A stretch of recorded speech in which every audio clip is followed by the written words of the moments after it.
Welcome to Module 3 of EDU 390. This week we're going to look at planning for instruction or instructional strategies, thinking about the two branches of teaching, which are content and pedagogy. You remember from the very beginning of this course, I noted that you all know your content. You've come to this course with either degrees in your content or a minor in your content. But in any event, you know your stuff, and stuff is kind of my generic term for that. And many of you already know some pedagogical issues too, but this class is meant to provide you with more pedagogical strategies, aka methods. And so I want to just give you a tour of this week. I've given you much to read, not only in your textbook reading, but in links as well. And I just want to give you a tour. So the first thing we have here is Bloom's taxonomy, and I'm going to assume that many of you are familiar with this. Those of you who have taken 380, 250, or are concurrently taking either of those courses have been exposed to Bloom's taxonomy or will be. So this is something that cross-cuts most courses because it helps us to think about the thinking skills that we are asking students to do. And one of the tenets of the Common Core State Standards is that it's asking for higher order thinking skills, that we ask kids to make more sophisticated moves in their learning than we have in the past. This link gives you an article on Bloom's taxonomy that I'd like you to read, but for now I'm going to just look at a graphic to help us think about this. And so we start at the bottom here with recalling information. This is the regurgitation model, the objective test, where you're asking students to remember things, recalling information. This is a lower order thinking skill. But we move up this continuum now to understanding. So now students can not only recall information, they can explain ideas or concepts. They can interpret, summarize, paraphrase, classify, explain. Continuing up, then we ask students to apply things, using information in another familiar situation, implementing, carrying out, using, and executing. And this sometimes we get stuck here. Sometimes learning gets stuck right after understanding, and we forget, or we don't have time, or it hasn't been the way that we've taught in the past. It hasn't been the way that we've been taught. But we often neglect to keep moving here and asking students to apply it, okay? And then even building on that, analyzing, breaking the information into parts to understand its relationships. Sometimes we go right from remembering to analyzing, which isn't good either, because if students are trying to analyze something that they don't understand or can't apply, they're going to struggle. Then we move up to evaluating. So here's where we're really, we're critiquing, we're experimenting, we're justifying a decision, and then at the top of this hierarchy is creating, where we take information that we've learned, we know what we can remember, we can understand it, we can apply it, we can analyze it, we can evaluate it, and now we're going to use it to make something else. So from analyzing on up are really the higher order thinking skills, or HOTS, and then the ones on the bottom are lower order thinking skills, or LOTS. I'm not arguing that we shouldn't have kids doing the lower order thinking skills. What I'm arguing is they have to do those before we can ask them to do the higher order thinking skills. So I want you to think about what that means for planning in terms of your unit plan. If you jump right into your first lesson with having students analyze something, they may or may not have the understanding to do that. So you have to be thinking carefully about that, okay? What will it mean for assessment? And in terms of assessment, what is it you're going to ask students to do for assessment? Just asking them to recall information probably isn't going to be enough, okay? So we'll need to think about that. A little bit further down here, I'm going to show you some question and answer relationships to strategies that might help you. And then this week, in most of your reading, not all of it, but most of the reading in the text focused on reading and writing in the discipline. And so I would like you to think about what it means to be a reader and writer in your discipline. It's different for different disciplines. You don't read a novel the same way that you read a math text, or you don't read a math text the same way that you read a painting, art. So it's important for you to really think, what does it mean to be a reader and writer in your discipline? And what kind of moves do you make automatically as an expert in your discipline? What are those moves that you are going to have to help your students to understand? I'm going to provide you with some generic reading moves, comprehension moves, but they're going to have to be tweaked a little bit for your particular discipline. So you have to think about what kinds of specialized knowledge are you going to have to teach your students? What kind of vocabulary are you going to have to teach them? What kind of sentence syntax are you going to teach them? And so forth and so on. And I want you to remember that the Common Core State Standards for literacy are for all disciplines, okay? So you want to refer back to that, not just your content area, but those literacy standards as well. I've given you some links here. I'm not going to go to each one. It would take forever, okay? In thinking about writing to learn, okay? We learn to write, and then we write to learn. So writing is a process for investigating, for helping the teacher to understand what a student may or may not learn. And here are some, these 5 right here are great formative assessments in which students write. And it's not formal writing that you would, like an essay or a report, but they're everyday writing that students can use not only to practice writing, but to practice metacognition, self-reflection, and they also provide the teacher with a snapshot of where that student may be at that particular time. So do take a look at all of those. I've also provided you with some writing project links. And particularly the writing across the curriculum on down here, I would ask you to choose your content area and look at it carefully. They're fairly lengthy PDFs. Take some time with them. I'd also explore your other content areas as well. It might be good for English and social studies to read one another. It might be good for science and math to read one another. All of you should be looking at the writing across the curriculum. These are particular kinds of writing that you will want to look at. They're applicable across disciplines, particularly the RAFT. RAFT is an acronym. It stands for Role, and I'm going to forget what it's called now. Isn't that awful? Let's just click on it and let's see. This is a great one too. The writing across the curriculum page here. So, what are RAFT assignments? Okay, and I'll click on here. Okay, so role, audience, format, and topic. Okay, the RAFT, and we can add an S for a strong verb. Here's a template that you can use. So, for instance, you could be I'm thinking about nutrition. You could be a hamburger, writing to a kindergarten class in the form of a story, explaining why they shouldn't eat too many hamburgers. Okay, so it can be that kind of a fun thing. It could be a cell writing to, I don't know, some body organ. It could be a poem, and so forth and so on. So it can be very inventive here about these things. Okay, and I've given you some examples here. This comes from a book. It takes you to a Google book. And here are some really neat ones, so you can see how you can use them in various content areas. See, there's the cheeseburger that I kind of half plagiarized from that. I was trying to remember the whole thing. Here's one for mathematics. You are an algebraic equation. Your audience are parentheses. You're writing a love letter. What parentheses do for equations. What a fun exercise. And I know that sometimes math teachers say that's frivolous, it's not really math, but if it helps kids to learn, I am all for it. So don't dismiss these, okay, as not appropriate for high school students, because they certainly are, okay. I've used these many, many times with great success. Okay. Multi-genre and iSearch are 2 other kinds of research kinds of projects and or writing projects that could be applicable to all disciplines. I'd ask you to look at those as well. Reading across the curriculum, another important thing, how do we help students to read, I missed a word here, read like a scientist, a mathematician, a historian, an artist, and an author, okay? And I'll correct the spelling on that when I finish here. I apologize for that. This link takes you to another PDF about reading across the curriculum, and you'll often hear from literacy people, every teacher is a reading teacher.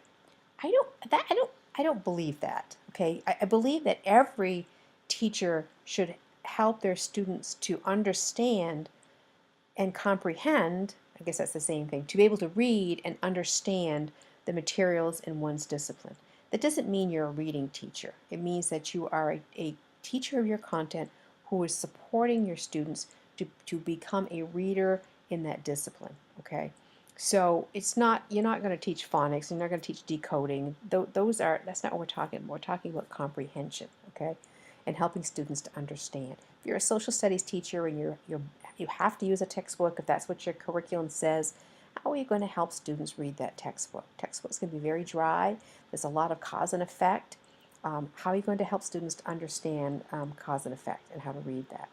How are you going to help them read a science book that's filled with graphs and little windows and all kinds of busyness in their textbook? What do they read first and where do they go?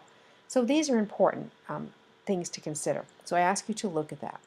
I've given you a reading strategies bookmark that have generic reading skills. This is something that I created for my high school students and for my teachers with whom I worked as an instructional strategist. Okay, and these are applicable mostly across disciplines, mostly applicable in ELA because that was where this originated, but it certainly can be used in other disciplines as well. Hopefully it'll open up for me. My computer is not doing what I want it to today, which is the story of my life lately with this computer. Give it a second to open up. Okay, while it's opening up, I'm just going to scroll down here. I don't want to take up a lot of your time. And then the next part here is, hooking your students and supporting their learning. Boredom is rampant in schools. And how do we keep students engaged? What do we do? Do they have to sit in those horrible hard chairs all day long? Can we get them outside? Can we do other things? I hope so, depending on what your school allows you to do. But here are some activities, at least, that we hope will not only hook your students, but will support their learning as well, okay?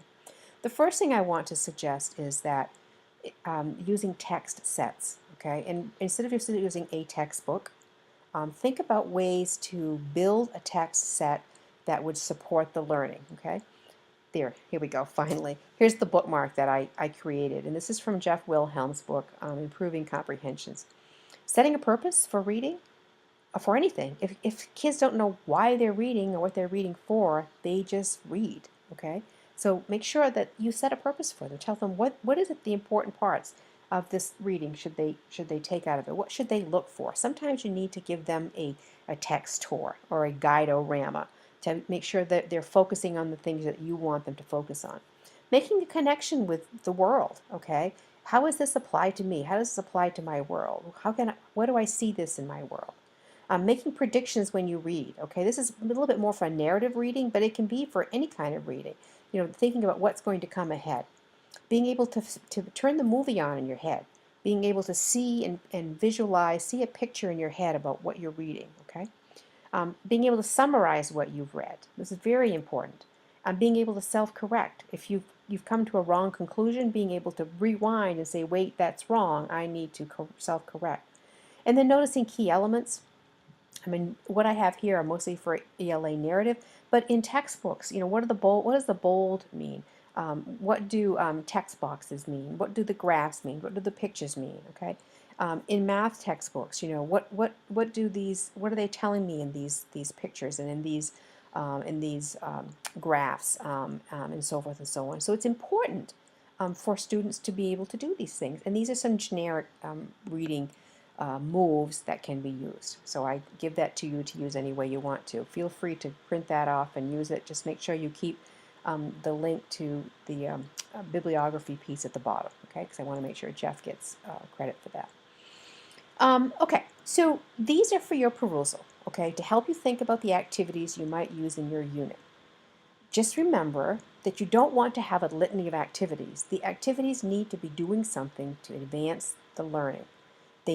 Some of them are fun, and it'd be easy to just sort of have a bunch of them to do. But if they don't do work for the learning, they're not moving kids towards the learning outcomes. It's just a bunch of fun and games, and that's not the point. The point is to make sure that you look carefully at what your goal is and choose the activity that will get there. And then next time we're going to talk about differentiation, and I'm going to ask you to refer back to this in terms of what with certain populations of students may need more of these kinds of activities to get them where they need to go, all right? So be thinking about that too. I offer these to you. Take a look at them. If you find some of the links don't work, let me know. I've tried to check them all, and I think they're all working.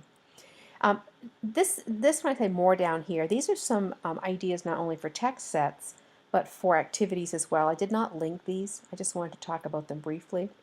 Consider using picture books as a front loading. Picture books are great ways of helping kids to get the point about something and then moving them on to a more complex text or concept. Using trade books, okay? Newspaper articles, comics, video clips, music, trigger letters, provocative questions, role plays, and more. Now, the more I have linked, that'll take you to a site that gives you even more things to think about. The trigger letter is a fun thing to do. I did this for a unit I taught on bioethics. I have an article that I wanted students to look at. It was called Got Silk, about a place in Quebec that was using spider DNA in milk goats to produce spider silk in the milk. It sounded like a fantastical story, but it's absolutely true and was happening, and this was several years ago, and I'm sure that it's been upgraded since then, and they're doing even cooler things with it now. But it seems such sort of fantasy to me at the time, and reading the article was just really, really interesting. And so I wanted kids to be able to engage in this and thinking about, the manipulation of DNA and what that might mean, not only for the economy and this particular business that was trying to harvest this spider silk, but what it might mean for them as people. So I wrote a letter, a fictional letter, from this company to LL Bean, pitching this spider silk and explaining that it's the hardest natural substance on Earth, and how they could use it in bulletproof vest, and it would be lightweight, and they could use it in all fishing line, all kinds of things. So. And then I signed it with a fictitious CEO's name. I put it on some, letterhead that I created using my using a template, and I made copies of it, and I passed them out to everybody. And I said, "I'd like you to read this letter," and I said, "I'd like us to have a conversation about it." So they all diligently read the letter, and one by one, these heads popping up, and then these words like, "Are you kidding me? This is sick. No way. This is a joke. Is this for real?" And I just let them go until everybody finished reading. And I said, "Well, what do you think?" And the conversation that went on afterwards was rich and deep and thoughtful. Not one student believed it. And after we had this conversation, and I asked these provocative questions, and tried to kind of devil's advocate and say, well, what if, and so forth. I produced copies of this article and passed them out and said, okay, so let's see what this article says. And we did some reading together. They did some reading on their own in groups, and they were amazed to learn that this, in fact, was true. And it was a great front-loading activity, reading activity to help them to begin to think about about what bioethics really means. And it moved us into a really rich discussion in terms of reading, investigating the science, and so forth and so on. So trigger letters can be a lot of fun. Directed reading and thinking activities. I'm not going to go into this in too much detail. Those of you in 380 have already seen a lot of this. But here's a template for you to think about ways to support students' reading, okay? It's particularly of complex text, okay? And I'd have you take a look at that. It's applicable across disciplines.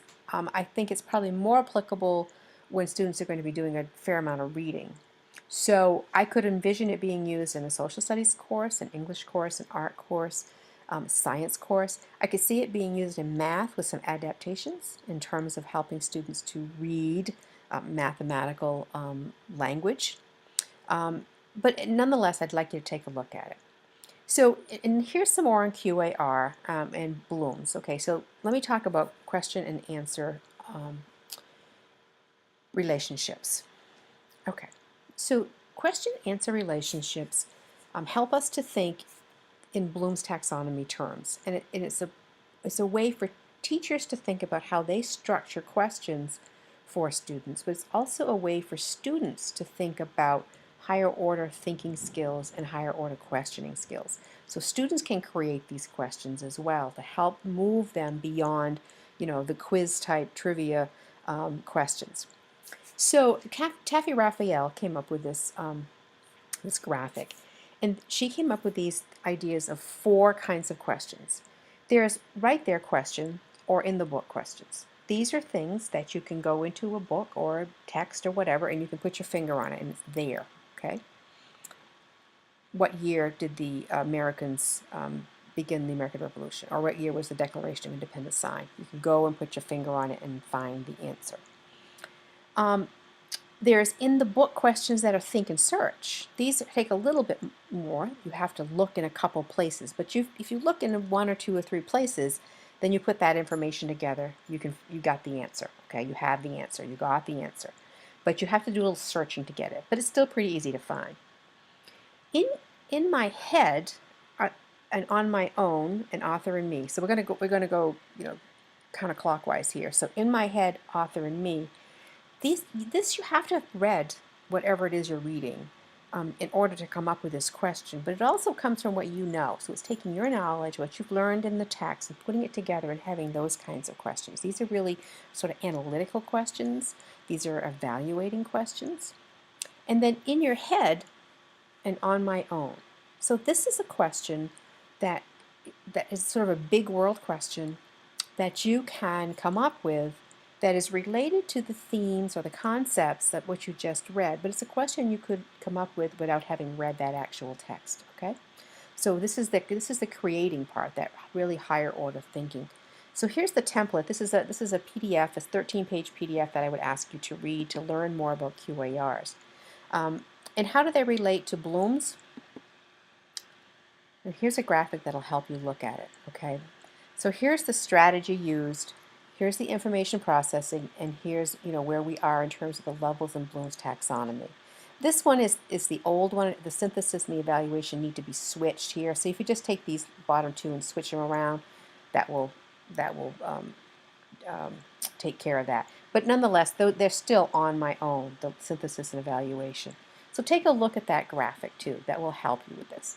And then here's just a little exercise that I gave my 380 students, and I'll give it to you. The 380 people already know this, but this will help you in a very simplistic way to think about how these questions work. I think you probably all know the nursery rhyme. There was an old woman who lived in a shoe. She had so many children she didn't know what to do. She gave them some broth without any bread and whipped them all soundly and sent them to bed. So a right there question might be, where does the old woman live? She lives in a shoe. You can see it right there. Okay. A think and search might be, what were the 2 things the old woman did with her children? Well, she gave them some broth and she whipped them. She also sent them to bed. So there's really 3 things. So you have a choice here of the things that you want to choose. Author and me. What can you conclude about the old woman? So now you have to know something about the old woman, but you're also having you use your personal viewpoint. What can you conclude about the old woman? Now, I had students, often students, I said that she was a child beater, that she was poor, that she was depressed, that she was desperate. Okay, depending on where they were coming from. On your own, what do you think it would be like to be in the old woman's situation? Okay, that would need a little more context to help them. What would you think? What would it be like to be like the old woman in the shoe? Okay, so this is really having to think about beyond just the text, what it would mean to you as a person. So that's a very simplistic example of using QAR. Okay.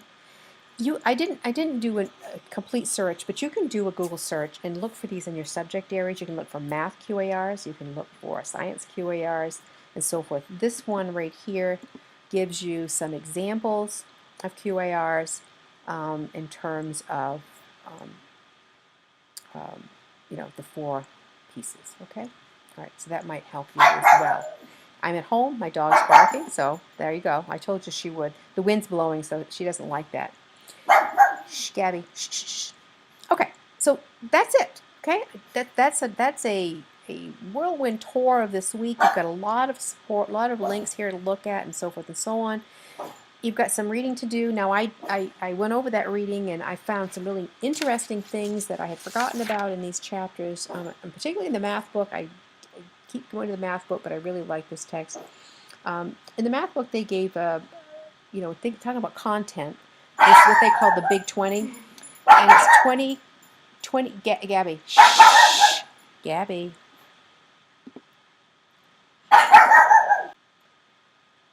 Okay, so I stopped there for a minute just to get my dog to stop barking. Hopefully she stopped. So some of what I'm talking about, the Big 20 in the math book, there were 20 problems, and you should be able to do them in 2 minutes. And that was supposedly the kind of math you needed to be able to survive in the world. And it was mostly arithmetic. I tried it, and I didn't make the 2 minutes either. It says that no one has been able to do it in the 2 minutes in the first try. It took me 5 minutes, and I got 2 wrong. So, and I'm no math whiz, believe me. So I would invite the math people to go ahead and try that. And if you wanted to share that with your peers, I think you could probably copy and paste it and put it up in the discussion forum. It's only a small piece of the book. Put the text where you got it, and let your peers give it a shot. The social studies book had quite a bit about literacy this time, which I found quite refreshing. And then the English book, of course, lots and lots about reading and writing there. And feel free to share some of those with your peers as well, those of you who are reading the English textbook, in terms of what you think might work well in another content area.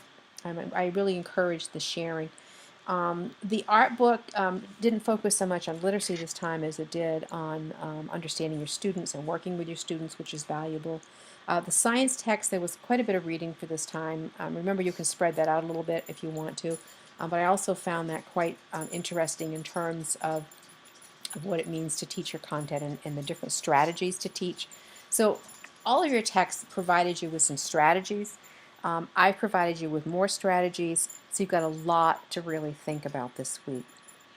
You've got a discussion forum about literacy and reading and writing in the disciplines. You've got your reading journals to complete. And then here we're going to begin our unit plan. All right, so we're now at week 3. Last week I asked you in your discussion forum to share your topic, theme, or inquiry question and your learning outcomes. And now I'm going to ask you this week to add the following, okay? Describe the essential questions associated with your unit, and I talked about those last time. Outline the major components of your unit. This can be just an outline. You don't have to have it fleshed out. So think about, how many lessons it's going to take to get you there. And remember, less is more, folks. Keep this as a small unit. It's only a short class.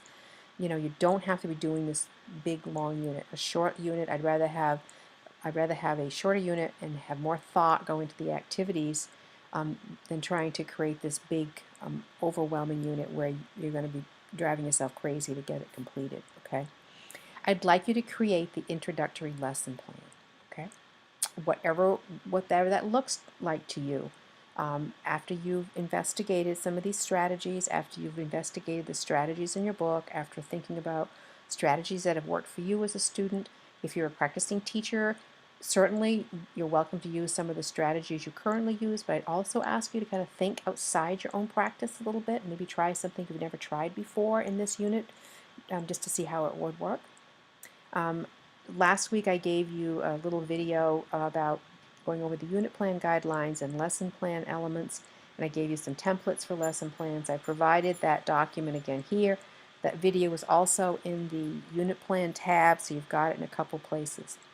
So you're going to be doing this, and you're going to be submitting it to me, okay? And so it's going to go here, and I'd like you to also write a short rationale. Short. You're eventually going to have a longer rationale, but for right now, just a short draft rationale for your unit. Why you're doing it, okay? What does this look like? And why should you do it?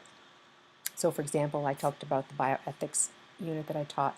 I taught it in an English classroom. I didn't teach it in a science classroom, but we brought together an interdisciplinary study. And I explained in my rationale why I did that was because I wanted kids to be able to connect the dots. I didn't want them to be thinking that science only belonged to science class and English only belonged to English class. I wanted them to be able to connect those two together and think about the ways in which what they're learning is interconnected and how it connects to their lives in the real world. So whatever you decide for your rationale will be great, and I'll be looking forward to getting those. So that's it, folks. You've got a lot for this week, but I know you're up for it, and I'll be looking forward to your discussion forums and your reading journals and getting your beginning inquiry unit.